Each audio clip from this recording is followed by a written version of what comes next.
Kim Chu Showtime fam pinatawag ni Ma'am Cory, Kim todo hataw kasama sina Vong at Darren. Tinawag ng mga namumuno ng ABS-CBN si Kim Chu kasama ang ilang host ng It's Showtime upang maging mga surprise sa isang training program para sa mga guro. Ang hakbang na ito ay bahagi ng pagsisikap ng ABS-CBN na magbigay ng espesyal na karanasan para sa mga kalahok ng nasabing programa. Bida sa kaganapang ito sina Kim Chu, na hindi mapigil ang magbigay ng kanyang makabighaning pagganap kasama sina Vong Navarro at Darren Espanto. Ang tatlong ito ay nagpapakita ng kanilang talento at husay, na nagbigay inspirasyon sa maraming mga taga-subaybay na nakasaksi sa kanilang performance. Ang mga netizens ay labis na humanga sa ipinakitang galing ni Kim Chu sa naturang event. Bukod dito, nakatanggap din siya ng papuri mula sa mga tao sa social media dahil sa kanyang dedikasyon at profesionalismo na ipinakita sa training program.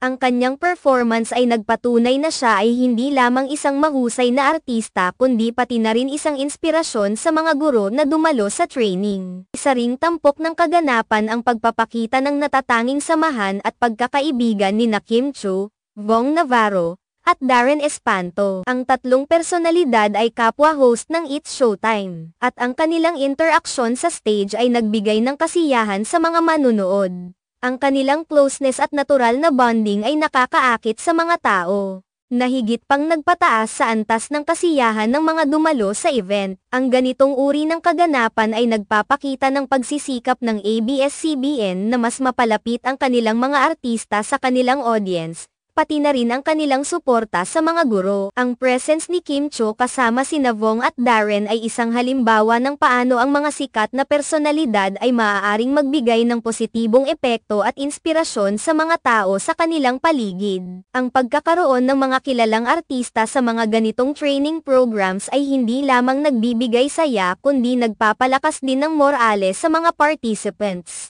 Sa pamamagitan ng kanilang pagkakaroon sa event, nagiging bahagi sila ng isang mahalagang layunin na magbigay ng suporta at inspirasyon sa mga guro, na isa sa mga pundasyon ng edukasyon. Malamang na ang pagdalo ng tatlong ito ay isang bahagi ng mas malawak na plano ng ABS-CBN upang higit pang mag-engganyo at magbigay ng kasiyahan sa kanilang audience, habang sabay ding tinutulungan ang mga nangangailangan ng moral support sa kanilang propesyon. Ang matagumpay na pagsasakatuparan ng event na ito ay isang patunay ng dedikasyon ng ABS-CBN sa kanilang mga proyekto at sa kanilang commitment na magbigay ng kalidad na entertainment at suporta sa kanilang mga taga-suporta. Sa pangkalahatan, ang pagkakaroon ni Kim Chu at ng kanyang mga kasamahan sa It's Showtime sa training program na ito ay isang mahusay na halimbawa ng pagtutulungan at pagtulong sa isa't isa sa industriya ng showbiz, pati na rin ng pagkilala sa mga taong nagtatrabaho sa likod ng mga kamera. Ito rin ay isang magandang pagkakataon upang ipakita ang talento at pagkakaibigan na may positibong epekto sa komunidad at sa mga taong nag-aasam ng inspirasyon sa kanilang mga propesyonal na buhay.